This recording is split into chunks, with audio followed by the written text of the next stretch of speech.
Usually when we think about a bank vault, there is this expectation of just like total static security. Right. It's solid steel. Yeah, exactly. You spin the dial, the gears lock into place, and whatever is inside is completely sealed off from the chaos of the outside world. It's safe, but it is entirely frozen. Completely inaccessible. Right. But what if the thing locked inside that vault isn't just gold bars or, stock certificates? What if the vault is actually your own home? Oh, wow. Yeah. And the thing trapped inside is your future health and your longevity. Right. Suddenly, that impenetrable safe feels a lot less like protection and a lot more like a trap. It's a total paradox. Yeah, because today, we're in mid-April 2026. Yeah. And millions of Americans are basically being held hostage by their own historically low mortgage rates. And this is colliding with a biotech revolution in ways that, nobody really predicted. No one saw it coming. So, our mission for today's deep dive is examining this truly fascinating stack of current data.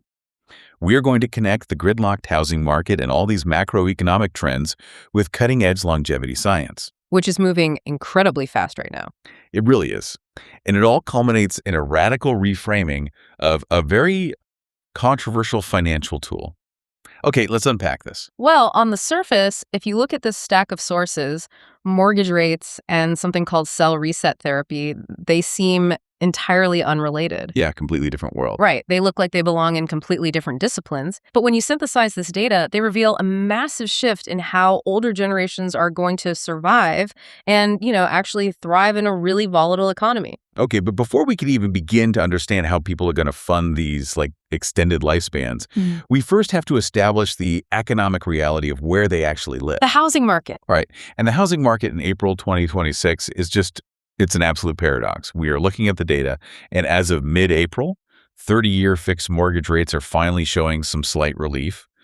They dropped down to 6.25% recently. Well, it depends slightly on who you ask, but yeah. Freddie Mac has the 30-year at 6.37%, while Zillow's lender marketplace is showing about 6.15%. Okay. And if you are looking at a 15-year fixed rate, that is sitting right around 5.62%. Which sounds like good news on the surface. Rates are ticking down a bit.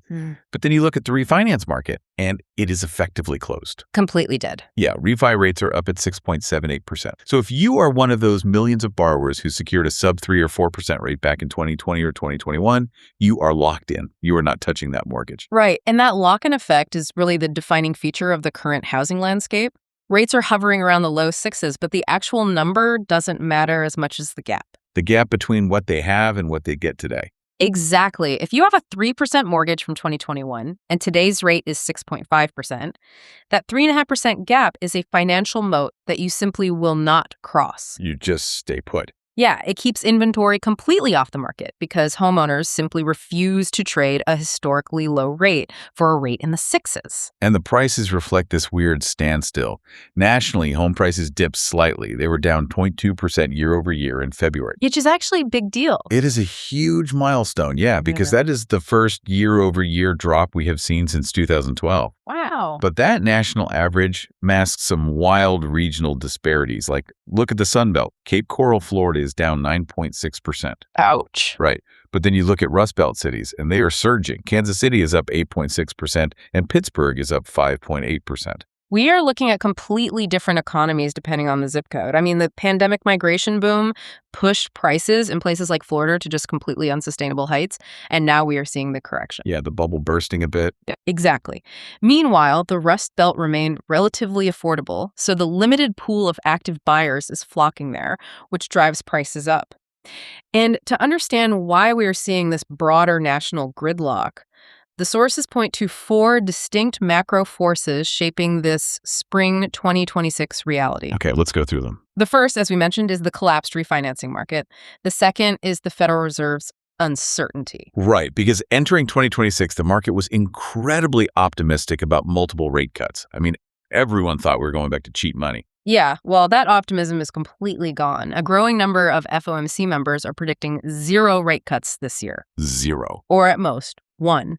The sources reference the CME FedWatch tool to illustrate this. Wait, can you explain what that tool actually is for people who might not know? Yeah, sure. To understand that tool, just think of it as a massive probability matrix based on Fed fund futures contracts. Okay. It basically tells us what the market is actually betting with real dollars, not just, what pundits are saying on TV. Got it. Put your money where your mouth is. Exactly. And right now, the money suggests the most probable next move might be a really modest 0.25% cut in June, but even that is heavily contested because of stubborn inflation data. Right, the inflation just won't quit. Which brings us to the third force, right? Tariffs. Yes, tariffs on imported lumber and steel. Wait, hold on. You're saying geopolitics and lumber tariffs are actually keeping people from moving? Like, how does a tariff on imported steel stop someone in Ohio from buying a pre-existing home? It comes down to the substitution effect. Okay. There are tariffs on imported lumber, steel, and appliances, right? And that is pushing construction costs higher. Which makes new homes more expensive. Exactly. The National Association of Home Builders notes that building material price growth has remained above 3%. When new construction becomes too expensive to build profitably, developers pull back. How easy. So that forces buyers who wanted a new build to flood the existing home market. But because of the lock-in effect we just discussed, there are no existing homes to buy. Wow. So the tariff chokes off the new supply. Right, which artificially inflates the value of the old supply, keeping everyone frozen. That is wild. Which brings us to the fourth force, global uncertainty. Yeah. The sources highlight conflicts, specifically tensions involving Iran, which are driving up energy costs and adding significant volatility to the bond markets. This impacts the 10-year Treasury yield, which right now is sitting at 4.317%. What's fascinating here is how geopolitical chaos and tariff-driven construction costs are acting as a heavier anchor on the spring buying season than the actual mortgage rates themselves. Because everything is so interconnected. Right. Mortgage rates don't just magically follow the Fed, they directly track that 10-year Treasury yield. Yeah. So when global conflict flares up, investors panic and move their money around, which forces that yield up. So a flare-up in the Middle East Literally translates to a higher mortgage quote for a buyer in Kansas City the very next morning. Normal domestic economic data is taking a back seat to global events. It's essentially a massive financial Mexican standoff. I mean, homeowners are holding their 2021 low rates hostage, refusing to sell.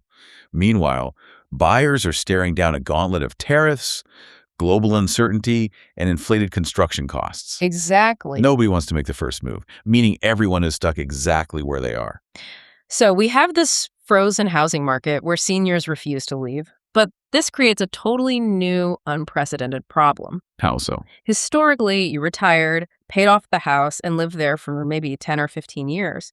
But what happens to that financial math when suddenly science guarantees you're going to live another 30 years? Yeah, that is the exact pivot we are seeing in the broader cultural conversation. Because if the external world is too expensive and chaotic to navigate, people are turning their focus inward. Into their own biology. Exactly. According to the data, the new obsession is how to live significantly longer. Just look at the television landscape right now. Oh, the Kara Swisher show? Yes. On April 12th, CNN premiered a new series called Kara Swisher Wants to Live Forever. And they aren't just talking about, vague wellness trends or buying expensive face creams. The data they present is hard and actionable. The statistics they highlight are monumental. They look at experts showing that simply getting 7 to 9 hours of sleep yields an 18% longevity boost. Wow. Adopting a plant-based diet gives you a 21% boost. And regular exercise. That drops your death risk by a staggering 46%. I mean, if you're listening to this on your morning walk right now, congratulations, you're literally buying yourself extra years of life. Yeah, keep walking. A 46% reduction in mortality risk just from moving your body is incredible. But the sources show it doesn't stop at lifestyle. The biotech industry is moving at an unbelievable pace. That brings us to Life Biosciences. They just raised $80 million for something called cell reset therapy. $80 million. Yeah. And this isn't just theory anymore. It is entering its first human trials. Okay, cell reset therapy sounds like pure science fiction. How does that actually work in a human body? To understand this, imagine your cells are like old smartphones whose batteries just won't hold a charge anymore. Okay, I know that feeling. Right. They get sluggish, they glitch, they stop performing their functions well. For decades, traditional medicine tried to just, patch the battery or manage the glitches. Argue the symptom. Exactly. But cell reset therapy literally rewrites the software back to its factory settings. Wait, really? It just resets them? Yeah. Scientists are using specific proteins, they're often called Yamanaka factors, to reprogram a mature-aged cell back to a youthful state.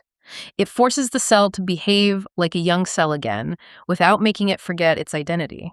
That is just It's a fundamental shift in how we approach aging. Yeah. Because for decades, the focus was on anti-aging, which was largely vanity-driven. Oh, It absolutely. was superficial. It was about smoothing wrinkles, dyeing hair, looking younger on the outside, while the biological clock kept ticking away on the inside. And the shift we are seeing in 2026 is a move toward what the experts are calling functional longevity. Functional longevity. Yeah. This focuses on maintaining strength, mobility, cognitive clarity, and a sense of purpose.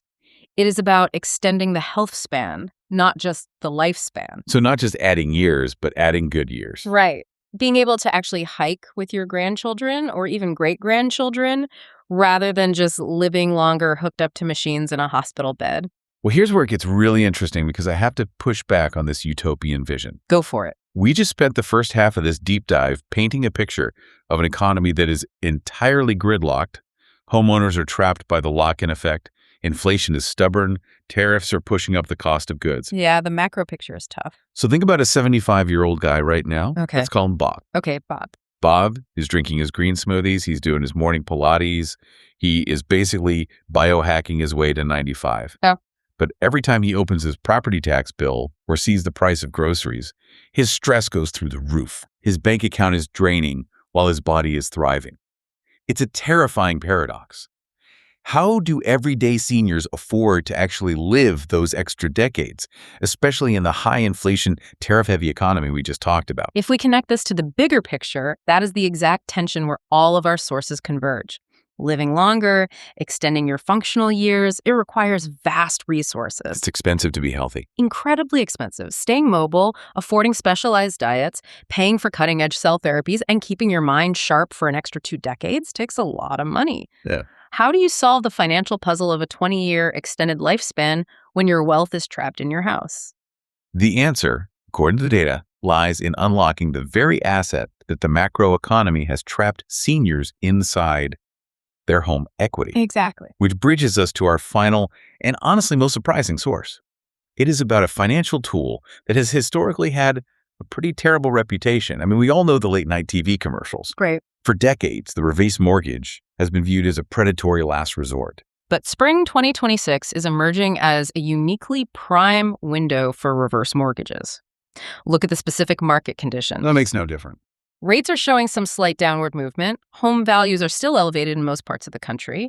And importantly, a reverse mortgage requires no monthly housing payment and no traditional income qualification. Okay, to really understand this shift in perspective, we have to talk about a book by Kim and Ray Gedstead. The title of this book is incredible. It is called One Reason to Not Get a Reverse Mortgage. Which is quite the hook. Right. You see that title and you think, oh, this is a takedown. This is a warning. But the irony of that title is central to understanding their argument. Yeah. The book is designed to help seniors make informed decisions, and it does identify specific cautionary scenarios. But despite the title, the book overwhelmingly endorses reverse mortgages as a powerful life-saving tool for the vast majority of seniors. And I don't use the term life-saving lightly here. They mean it literally. Yes, they do. This is where the macroeconomic data and the longevity science merge directly into human biology. We really have to look at the physiological impact of financial stress. What happens to the body when a senior is living on a fixed income? Inflation is eating away at their purchasing power, and they are terrified of running out of money. Well, let's actually get into the mechanics of that, because it's not just a bad mood, it's chemical. It is entirely chemical. The body responds to constant financial insecurity by chronically elevating cortisol levels. The stress hormone. Right. Cortisol is an evolutionary alarm bell. If a tiger is chasing you, cortisol floods your system. It shuts down non-essential functions like digestion and deep cellular repair and pushes all your energy into your muscles to run. So you can survive the immediate threat. Exactly. In short bursts, it is incredibly helpful for survival. But financial stress doesn't go away in 5 minutes like a tiger does. It is a tiger that lives in your living room 24/7. And chronic elevated cortisol is devastating. It literally destroys the gut biome. It degrades brain tissue, and it places immense strain on the cardiovascular system. It's toxic over the long term. Yeah, at a microscopic level, it shreds your telomeres, which are the protective caps on your DNA. It literally accelerates cellular aging. So all that work Bibe is doing for functional longevity, the plant-based diets, the sleep, the Pilates. All the biohacking. Right. It's being completely undone at a cellular level by the financial terror of his draining bank account. Financial insecurity causes disease. It is a biological fact. So when a senior takes out a reverse mortgage, they're essentially eliminating their monthly housing payment. They're tapping into the equity they have built up over decades without the requirement to get back until they leave the home. Yes. And by eliminating that massive monthly burden, the financial stress basically evaporates. The cortisol trigger is removed. This raises an important question that completely challenges our traditional view of personal finance. How so? For generations, we have been taught that the ultimate goal is to pay off the house and never touch the equity. Yeah, keep it in the vault. Exactly. Keep it locked in that vault you mentioned at the beginning. But keeping your home equity locked away while you suffer from chronic disease-causing financial stress is completely counterproductive to the functional longevity mindset. Wow. If the goal is to live a long, healthy, functional life, then that home equity is no longer just a financial asset. It is the medicine. Wait, so the Gedstads are essentially prescribing a financial product like it's a blood pressure medication? In a very real way, yes. By immediately lowering the physiological stress response, a reverse mortgage stops the accelerated aging caused by financial panic. It is literally a health intervention masquerading as a loan. That completely shatters the old stigma. I mean, if you are aging faster because you are terrified of the tariff-driven economy and inflation, and accessing your equity stops that terror, then it is a heroic tool. It's protecting both wealth and health. Yeah, you don't have to sell your house and face the high prices and rates of the open market. You bypass the Mexican standoff entirely. You just unlock the vault from the inside. It allows the senior to stay in the environment they control, fund their functional longevity, and drastically reduce their biological stress markers. That makes perfect sense. And today's specific market conditions make this more relevant than ever. With 30-year rates hovering in the sixes and the refinance market totally closed, traditional borrowing is just too expensive for a fixed-income senior. Tapping equity without a required monthly payment bypasses that entire interest rate trap. So what does this all mean? Let's just trace the journey we just took through these sources. It's a wild ride. It really is. We started by looking at a locked-up spring 2026 housing market, a market dictated by global tariffs, geopolitical conflicts moving the 10-year Treasury yield, and a cautious Federal Reserve that is basically keeping 2020 borrowers frozen in place. Then we looked at what happens when those trapped homeowners realize they're going to live another 3 decades. We explored the booming science of cell reset therapy and this whole concept of functional longevity. The health span. Yes, the health span. And finally, we tied it all together with the realization that accessing home equity via a reverse mortgage isn't a financial defeat. It might literally save your life by instantly lowering the cortisol that causes cellular aging. It is a perfect synthesis of macroeconomics, biology, and personal finance. I mean, the lines between those disciplines are just disappearing. They really are. And for you listening, whether you are trying to map out your own long-term future, or maybe you are trying to help an aging parent navigate these really chaotic economic waters, this data proves one undeniable thing. Wealth and cellular health are intimately biologically connected. You cannot optimize one while ignoring the other. Exactly. They are just two sides of the same longevity coin. But all of this leaves us with a lingering thought, and we want you to really mull this over after the show. It's a big one. Yeah. If the 2026 housing market is already choked by a severe lack of inventory, and these new longevity breakthroughs, combined with stress-reducing reverse mortgages, mean that seniors are going to comfortably live to be 100 years old without ever having to sell their homes. Right. Are we heading toward a permanent structural freeze in American real estate? Think about it. How will the next generation ever buy a home if the current generation literally never leaves?